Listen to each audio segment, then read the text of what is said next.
Yawe wa Abrahamu, Yawe wa Israeli, Yawe wa Yakobo, Yawe wa manabii za kale. Abariki wapendwa wasikilizaji wetu wa kipindi hiki, kipindi cha ujumbe wa wakati wa mwisho, ujumbe uliohubiriwa na nabii William Marion Branham. Tena ni Eglise Primitive Original ambayo inawaletea neno la Mungu jioni ya leo kupitia mtumishi wenu wa kila mara ndugu David, ambaye ni mhubiri wa Eglise Primitive Original. Tunawatakia usikilizivu mwema. Yawe wa Abrahamu abariki wa ndugu na wadada wote ambao wanatusikiliza jioni ya leo. Leo niliwaandalia somo linalohusu uzao wa nyoka au mbegu ya nyoka au en d'autres termes la semence du serpent. Ni somo ambalo litaweza kuwafungua wazi ili muweze kuelewa kilichopitikana pale Genese, mkitabu cha Mwanzo, kwa sababu kosa kubwa lililoko duniani leo ni kwamba watu wengi wameanzisha makanisa zao bila kuwa na revelation juu ya Genese, juu ya kuwa na revelation kwa nini tuko tunakufa, kwa nini kuko vita duniani, kwa nini kuko maajali, kwa nini tuko na makanisa au tuko tunaenda kanisani. Genèse chapitre 2 verset 25. Napenda sisi wote tusome hii andiko ili muweze kuelewa de periode yenye makanisa zote duniani leo hazielewi, kwamba d'après le programme du Saint-Esprit, il y a eu ce qu'on appelle le commencement et après le commencement. Na hizi de periode mwanzo na baada ya mwanzo iko déterminé na semence du serpent. Donc ni t'était le serpent ancien comme dérangeait Ève, il n'y aurait pas ce qu'on appelle aujourd'hui après le commencement. Peut-être il n'y aurait pas des églises, il n'y aurait pas de groupes de prière, il n'y aurait pas des hôpitaux, de prison. Hakungekuwa hizi shida zote zenye ziko duniani. Lakini kama leo watu wengi bado wako ndani ya ignorance, ni kwa sababu Elohim hakubapa neema ya kuelewa mwanzo na baada ya mwanzo. Nabii Branham anaexplike ya kwamba naye pia ni malaika njo walitoka mbinguni wakaja kumexplike, wakamupa revelation juu ya semence du serpent na juu ya mariage et divorce. Genèse chapitre 2 verset 25, écriture inasema, l'homme et sa femme étaient tous deux nus et ils n'en avaient point honte. Ndugu na dada, hii deja ni tofauti ya kwanza katika maumbili na katika ule mwanzo na leo jinsi tunavyoishi. Aseme Adam na Eve walikuwa uchi, walikuwa hawavai mavazi na hawakuona aibu yoyote. Lakini ndugu na dada, wapi leo utapata mtu mwenyeko na sens normal mwenye atatembea uchi bila kuona aibu? Huyo binadamu haipo duniani. Nataka niwaeleweshe le commencement et après le commencement. Wakati Adam na Eve balikuwa uchi na habaone haya, ni wakati ambao balikuwa bangali na ile naitwa vie éternelle. Balikuwa bangali wanaishi mu eternite. Manake hapa eternite ilikuwa haiyaisha. Andiko hapa inaonyesha kwamba balikuwa wanaishi mu jardin d'Eden, balikuwa muraha kubwa sana, balikuwa na uzima wa milele, balikuwa habaoni kifo, hakuna mchoko, hakuna shida yoyote. jusqu'à ce que Écriture inasema kwamba l'homme et sa femme, Adamu na mke wake, balikuwa uchi na balikuwa habaone haya. Genèse 3 verset 1. Les serpents étaient les plus rusés de tous les animaux des champs. Ndugu na dada, usilinganishe huyu nyoka wa zamani na nyoka wa leo. Andiko inasema kwamba huyu nyoka wa zamani alikuwa mwerevu kuliko manyama zote za bustani ya Eden. Que l'Éternel Dieu avait fait. Il dit à la femme. Donc huyu nyoka wa zamani alikuwa naongea na alikuwa très rusé. Il dit à la femme, Dieu a-t-il réellement dit, vous ne mangerez pas de tous les arbres du jardin? Akaanza na ma question. Je, ni kweli Mungu alisema musile matunda yote ya bustani ya Eden? Unaona, aligeuza maneno ya Mungu, akafalsifia maneno ya Mungu, akauliza question kinyume nyume. Mungu alikuwa ameambia au contraire Adam na Eve, munaweza kula matunda yote ya bustani ya Eden, lakini musile tunda la kujua mema na mabaya. Manake musisikilize doctrine au enseignement ya Satan, parce que Mungu alibavize juu wakati alianza umba mbingu na nchi, deja alikuwa shampresipite Satan kudunia, kwa sababu vita ilifanyika mbinguni selon Ezekiel chapitre 28, na Satan mwenye alikuwa ange de lumière akatupiliwa kudunia, akakuwa rejete na mbingu kwa sababu ya guerre alianzisha komba kule mbinguni, na alitaka kuseduire baadhi ya malaika huko mbinguni. Sasa wakati Mungu yuko naumba mbustani ya Eden, alijua kwamba huyu adui tayari yuko dunia. Ndio maana alimwambia Adam, unaweza ukakula matunda yote ya bustani ya Eden, unaweza ukasikiliza kila kitu, malaika sijui wanani vyote, lakini lile tunda la kujua mema na mabaya. Na hapa ndipo pako siri ambapo Mungu alificha siri kubwa sana, ambayo inasababisha leo watu wengi wako na makanisa lakini wako nje ya maandiko matakatifu. Ekrituri inaonyesha ya kwamba huyu nyoka alikuwa naongea, akamukestione Eve. Eve naye akajibu. Verset 2. La femme répondit au serpent, nous mangeons du fruit des arbres du jardin, mais quant au fruit de l'arbre qui est au milieu du jardin, Dieu a dit, vous ne mangerez pas et vous n'y toucherez point, de peur que vous ne mouriez. Ndugu na dada, kama Elohim hakufunulie ye peke neno lake, usifanye aventure ya kwenda kufundisha neno la Mungu. Tu vas tuer beaucoup de gens et toi-même tu vas mourir.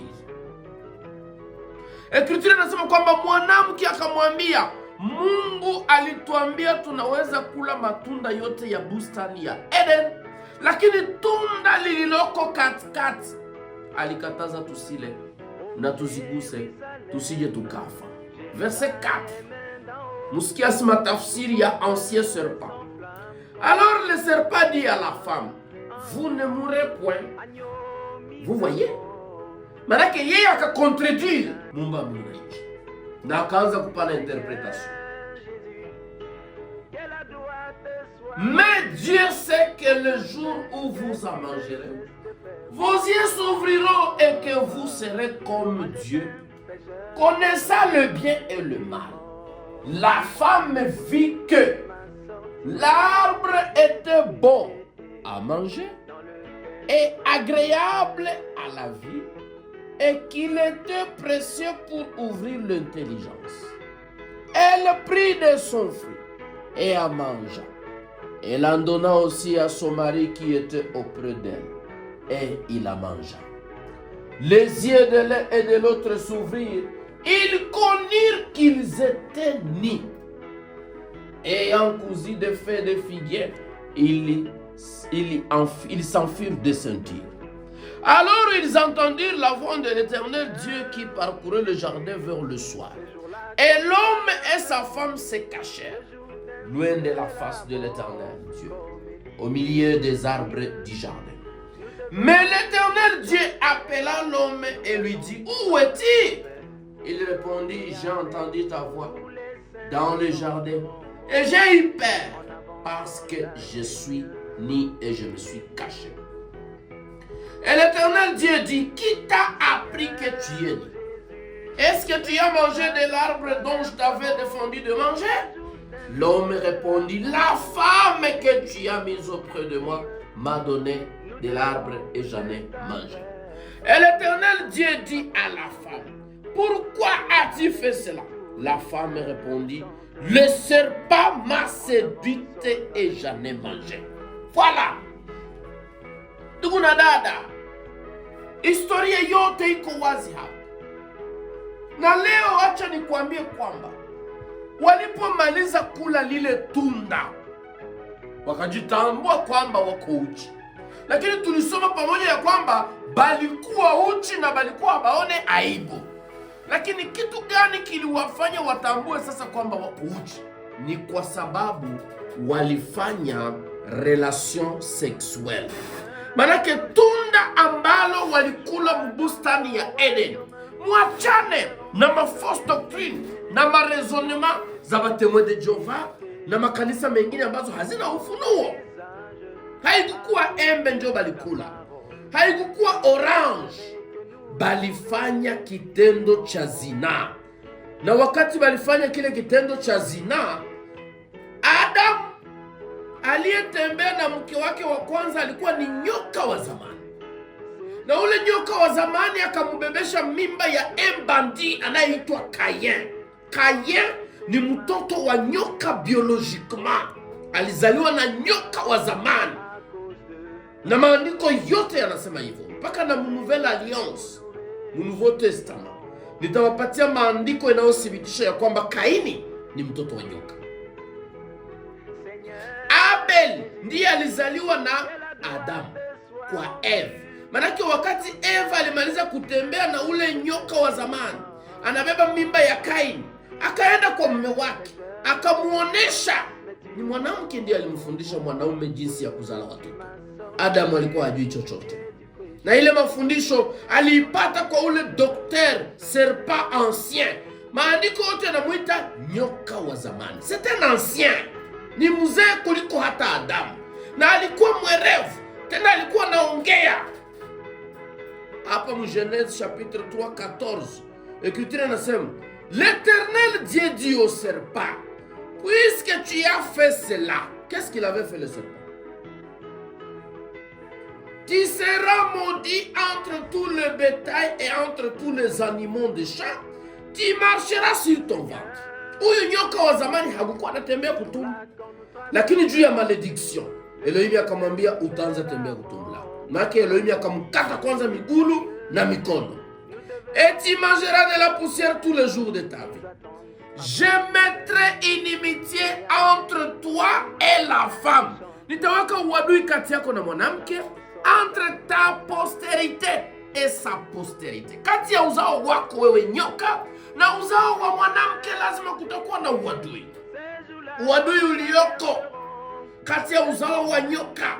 Na acha nikwambie mpendo msikilizaji kwamba uzao wa mwanamke uliokuja kuponda kichwa cha nyoka ni Bwana wetu Yesu Kristo, ambaye alikufa pale msalabani pale Galilaya ili aokoe binadamu ambao walikuwa wameanguka katika dhambi kwa sababu ya Eve na Adam.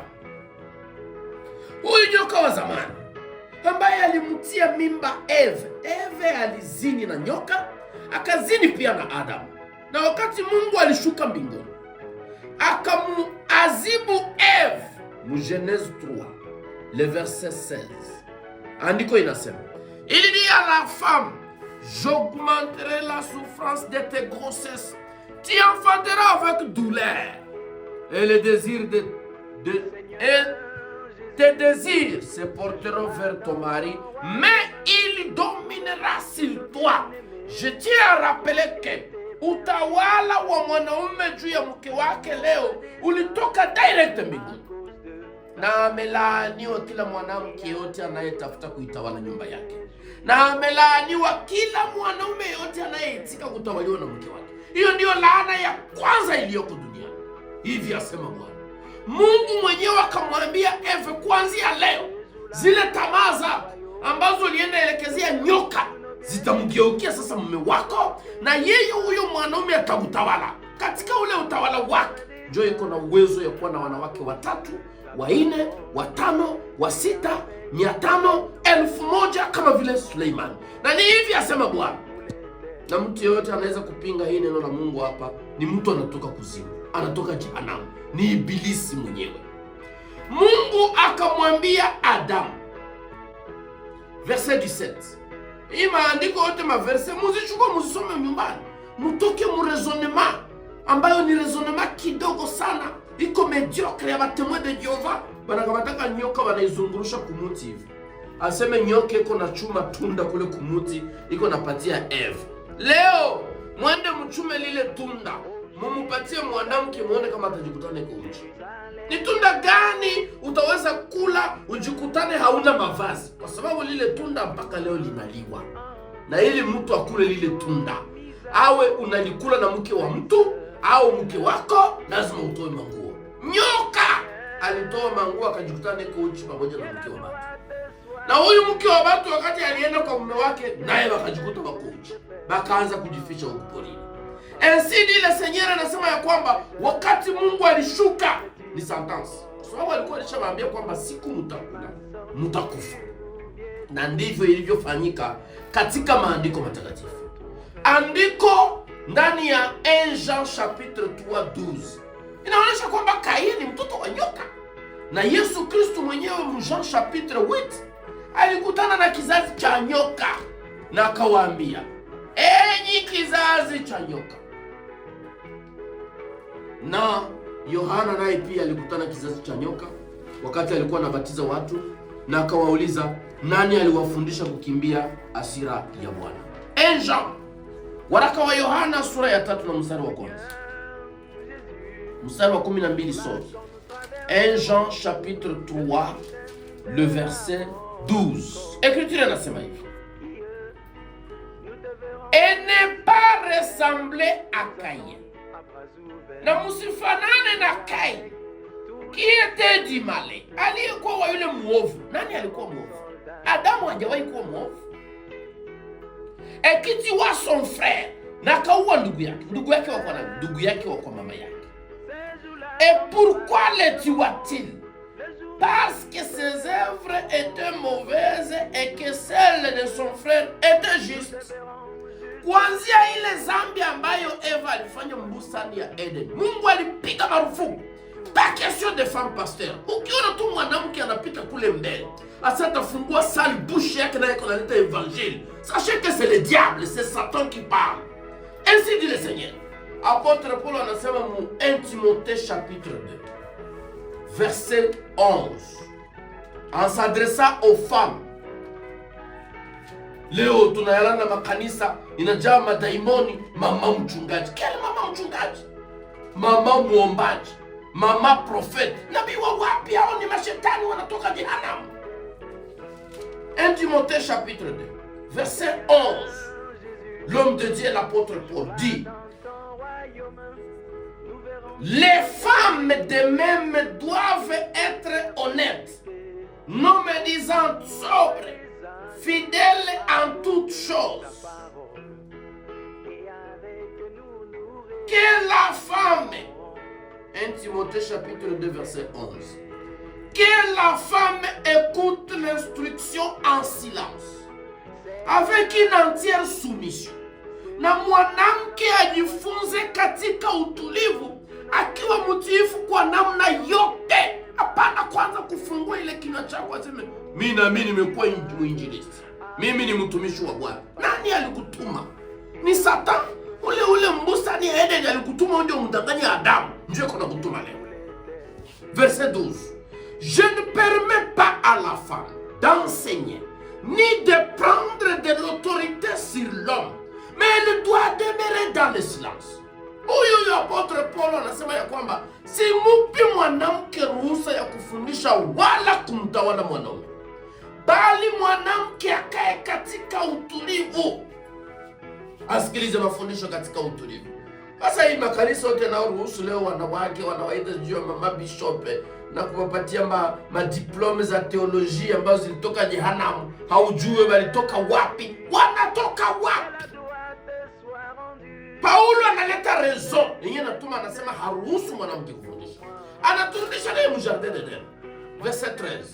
Car Adam a été formé le premier, Eve ensuite.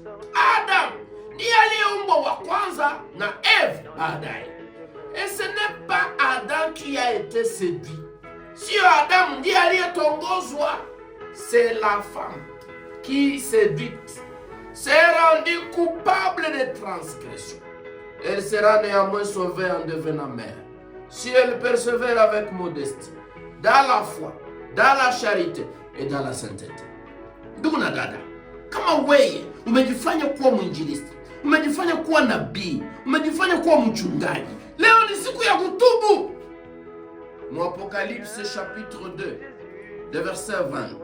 Écriture inasema kwamba Mungu amemupa yule mwanamke anayejiita nabii ambaye ni Jezabeli nafasi ya kutubu dhambi zake. Dada unayenisikiliza, tubu dhambi zako, kwa sababu mbingu uisahau. Sababu ambayo ilituma Mungu anamzuia mwanamke kufundisha neno lake ni kwa sababu mafundisho yake ya kwanza ya bustani ya Eden ilileta kifo duniani. Kama tuko tunakufa leo ni juu ya injili ya wanawake ambayo Hawa alimletea Adamu. 1 Corinthiens chapitre 14 verset 33 inaonyesha ya kwamba makanisa yote wanaruhusu wanawake kuhubiri ndani ya makanisa ya Satan. Kisha na hao watu wako wanachukua Biblia wanaenda kufungua vitabu vya Paulo. Mnaongea nini? Mnafundisha nini? 1 Corinthiens chapitre 14 le verset 33.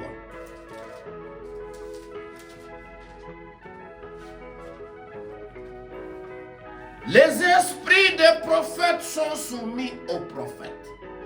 Roho za manabii ambao ni roho za kweli huwatii manabii waliotangulia. Sio hizi roho chafu tunayalala leo, manabii kila kona. Vile moja iko na manabii kama manabii 100, tena manabii wa uongo, wote watauawa. Car Dieu n'est pas un Dieu de désordre, mais de paix. Comme dans toutes les églises des saints, que les femmes se taisent dans les assemblées, car il ne leur pas permis d'y parler, mais qu'elles soient soumises selon que le dit aussi la loi. Asema Mungu wetu sio Mungu wa fujo. Na Paulo huko chini alisema kama nyinyi mnataka kupinga, sisi hatuna roho ya upinzani.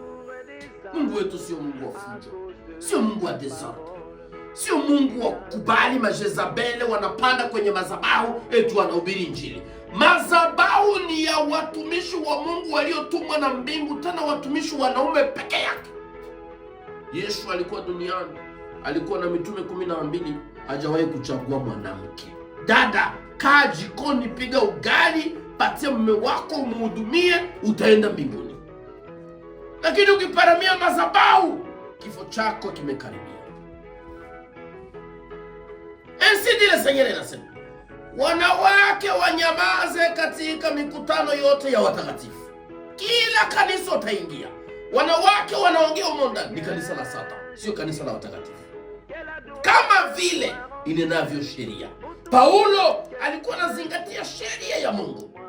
Si elles veulent s'instruire sur quelque chose, qu'elles interrogent leur mari à la maison. Dada, kama uko na makesho juu ya neno la Mungu, uende ulize mume wako nyumbani. Kama mume wako hakusikia, aende aulize mchungaji kisha kuleta jibu. Hiyo ndio utaratibu ambao Mungu aliweka ndani ya kanisa lake. Sio leo tuko tunaona wanawake wanakimbia fasta kujifungia maofisi za wachungaji na kuanza kushtaki hata waume zao, kutoa maripoti na kadhalika. Hao wachungaji nao wana mapepo. Ni bidii gani ulionayo ya kuanza kuzungumza na mke wa mtu mume wake hayupo? Mnaongea nini? Na mnaongea lugha gani? L'Écriture dit l'homme est le chef et la tête et le conducteur de sa femme. Ce n'est pas le pasteur qui est le chef de la femme. Leo wanawake ambao akili zimepotea wako wanaenda kujificha kwa wachungaji. Na wachungaji wenyewe mbingu ziliwalaani ndani ya Mathayo 23 kwamba wanakula nyumba za wajane, wanatembea na wake za watu, wengine wanaharibu wasichana na kadhalika. Paulo anauliza hapa, est-ce de chez vous que la parole de Dieu est sortie? Ou est-ce à vous celle qui est parvenue? Si quelqu'un croit être prophète ou inspiré, qu'il reconnaisse que ce que je vous écris est un commandement du Seigneur. Et si quelqu'un l'ignore, qu'il l'ignore. Ainsi donc, frères, aspirez-vous au don de prophète et n'empêchez pas de parler en langue. Mais que tout se fasse avec bienséance et avec ordre. C'est ça l'ordre dans l'église du Seigneur. Kitu ambacho nataka kukuelezea ndugu na dada ni kukuonesha ya kwamba sisi hatuko tena kumwanzo. Tuko baada ya mwanzo. Na sinye kwamba tuko baada ya mwanzo. Mtoto anapozaliwa tu, anapotoka tu tumboni mwa mama yake, kitu cha kwanza wanaleta pale ni layette. Mumuvike mavazi, mumutie makushe, mumutie hiki na hiki. Ile ni inaonesha ya kwamba hatuko pale kumwanzo. Kumwanzo koe mtoto alikuwa anazaliwa na anabakia vile bila mavazi mpaka siku atakuwa mtu mzima bila kuvaa na hakuna kuona aibu yoyote. La Bible anasema mariage et divorce. Agano 2, paragraphe 159, traduction Lausanne. Des alliances. Cela termine le commencement de ce que Jésus avait dit.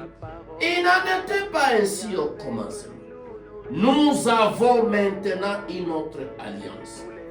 Remarquez que c'est une autre alliance. Ndugu na dada, hatuko tena pale kumwanzo, tuko baada ya mwanzo.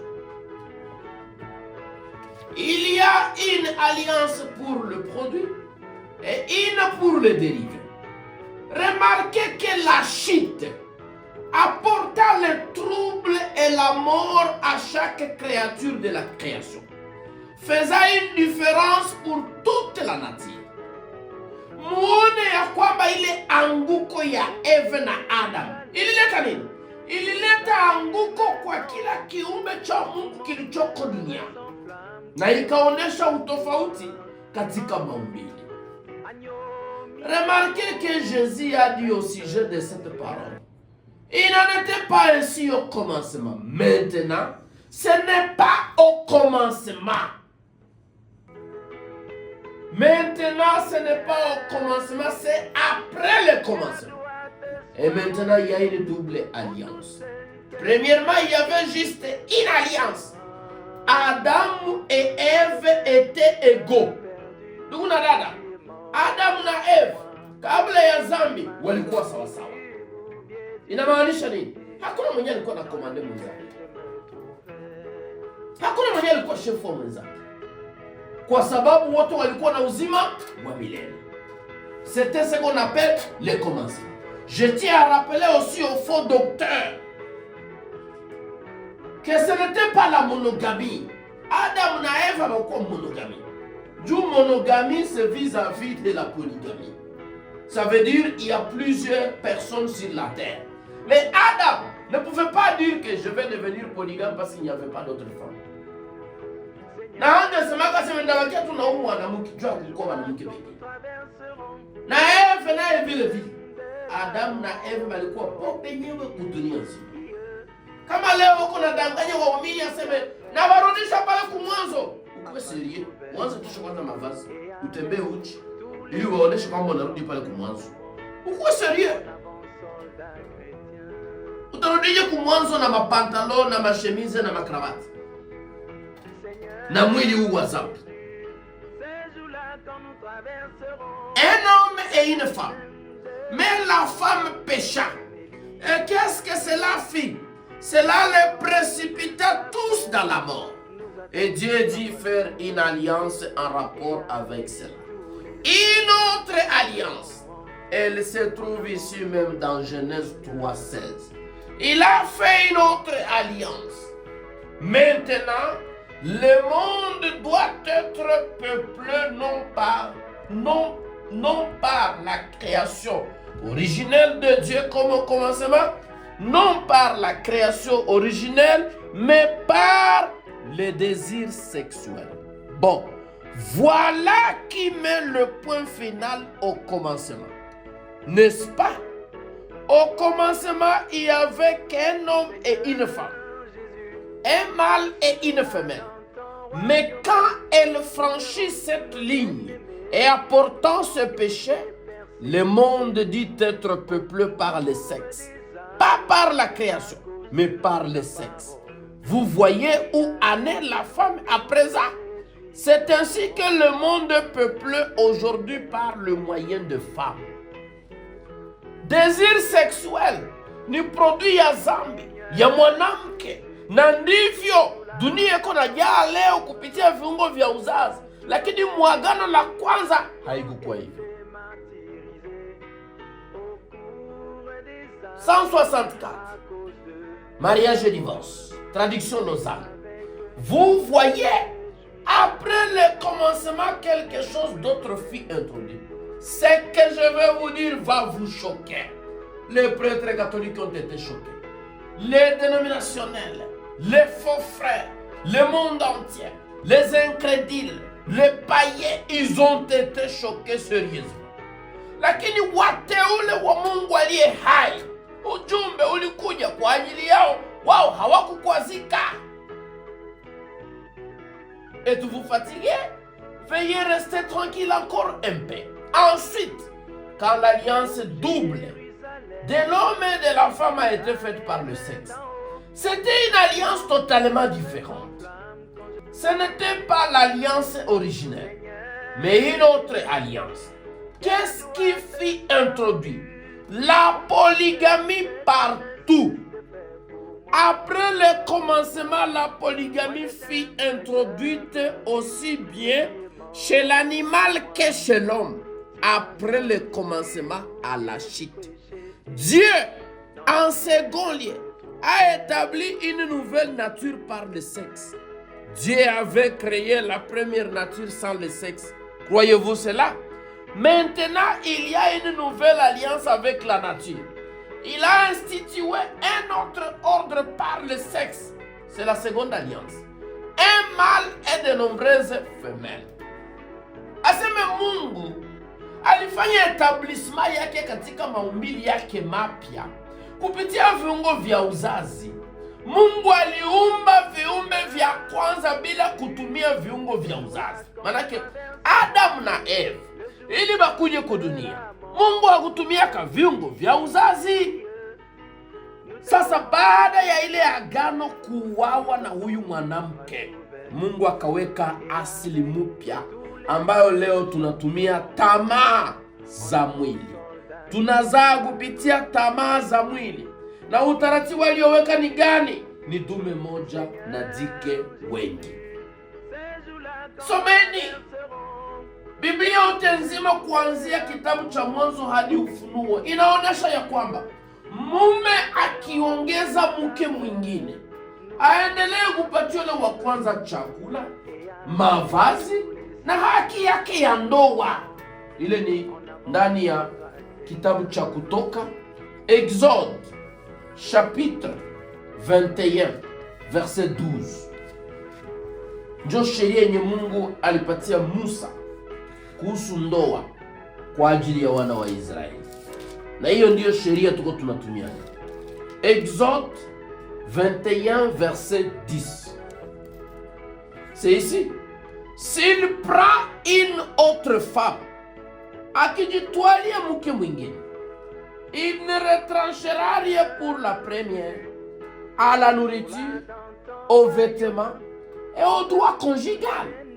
Aseme mwanaume akijitwalia mke mwingine, ataendelea kupatiwa leo wa kwanza chakula, mavazi na haki yake ya ndoa. Exode 22:16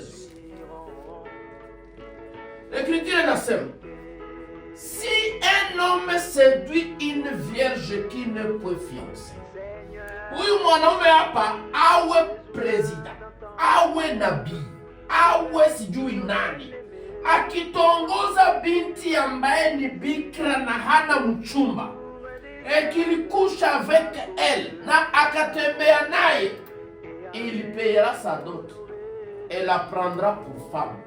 Atalipa dot na atamchukua na atakuwa mke wake. Hii ndiyo sheria. Hawa mke wa tatu, hawa mke wa nne, hawa mke wa tano, yeye atalipa mahali na atamtoa awe mke wake. Si le père refuse de la lui accorder, il payera en argent la valeur de la dot de vierge. Dada, acha nikwambie kwamba dote ambayo inatambulika ndani ya Biblia ni dote ya mavierge. Hao watu wote ambao leo walishapoteza ubikira hawana haja ya kureklame dote. Kama unakutana na msichana alishapoteza ubikira, elle est sans valeur.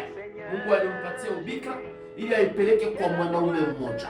Na ndiyo maana ile siku ya harusi lazima, kama alikutwa bikira, kuwe na sherehe kubwa na wachukue mavazi wampelekee mama mzazi kumshukuru kwamba alilinda mtoto vizuri. Mabinti hao wote wako wanapoteza ubikira ku 12 ans, 14 ans, wako sans valeur. Ni watu ambao siku ya ndoa yao hata kama ukipana chupa moja premise inatosha. Ni dote deja kwa sababu ule hana valeur. Dote yenye ko rekoni mu Biblia ni ya mavierge. Na écriture ilikuwa nasema kwamba ni 900 cycles.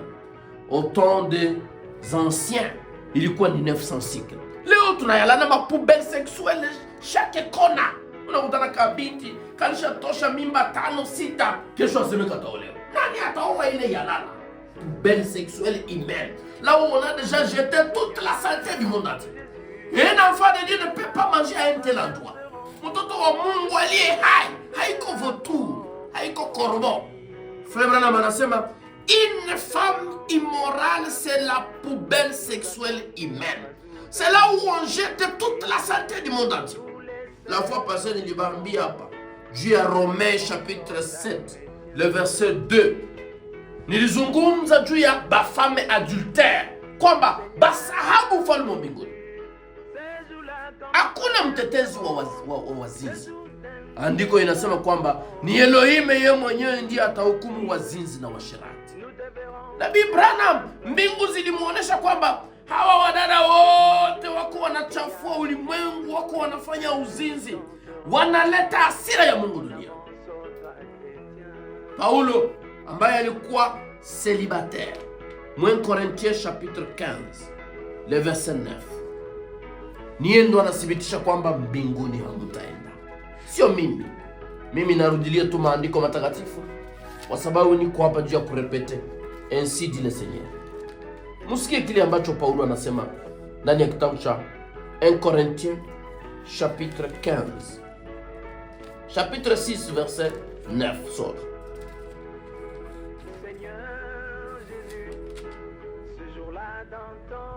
Verset 9. Ne savez-vous pas que les injustes n'hériteront point le royaume de Dieu?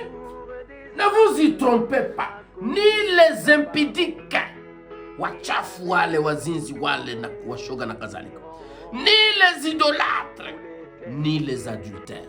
Wazinzi wote hawawezi kurithi ufalme wa mbinguni. Ni les inféminés, wadumedike, wale wanaume wanaotawaliwa na wake zao, mbingu wasahabu.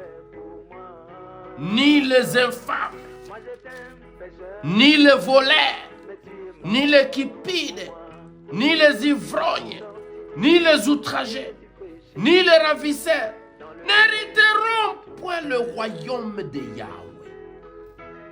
Andiko inakataa.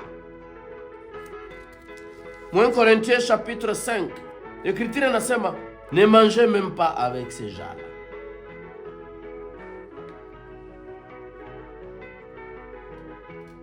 Verset 11.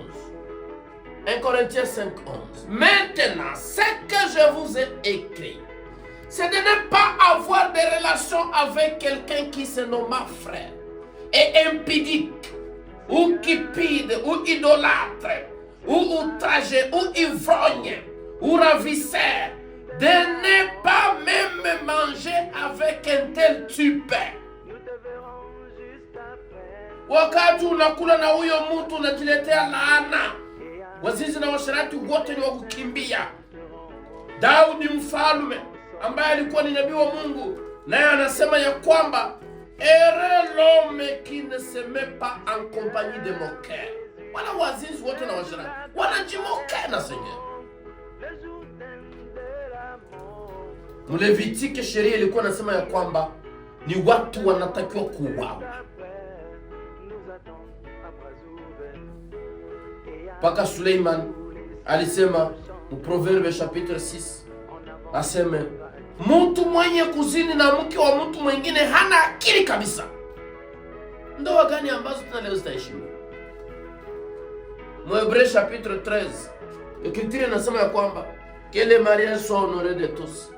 Et le lit conjugal, exemple de toute souillure, car Elohim lui-même jugera les débauchés et les adultères. Mais leo ndoa haziheshimiwa tena. Unashangala ule binti iko nafunga ndoa leo alikuwa na zini jana. Wengine wako wanaingia mundoa na mimba za wanaume wengine. Mume naye anasema nilioa mke wangu, Mungu ametujalia kila laheri, amepata mimba haraka haraka. Kumbe ni mimba anakuja nao ya ule nyoka wa zamani. Eko deja sfie. Na anaikala mnyumba. Naona sema soli wako. Kuko watu wanafanana kama waliowaka, lakini ya realite hawakuowaka. Waliolewa na majini na mapepo. Tena unakutana hao wanawake ambao waliolewa, walishapoteza ubikira, walishafanya undumba. Ndio ba femme dominatrice. Ndio baba nasumbua dunia. Ndio ba kwanza asubuhi tuko uparke. Divorce. Nataka nibebe ile nyumba fast flat. Nataka nibebe ni bezi, ce sont des bandites. Ba mère armée dans des foyers. Watu wanateseka. Haikufanyika hivyo katika maandiko matakatifu. Écriture inasema, apôtre Paul ndiye anasema mu Ephésiens chapitre 5 verset 22. Femmes, soyez soumises à votre mari en toutes choses, car l'homme est le chef de la femme, comme Christ est le chef de l'église. Vile huyu mwanamke alikuwa seduite mubustani ya Eden, ndivyo anaendelea kuwa seduite leo na nyoka wa zamani. Nitafungua simu yangu ili nianze kujibu message zenu. Yawe wa Abraham awabariki. Namba zangu ni 081 18 49 899.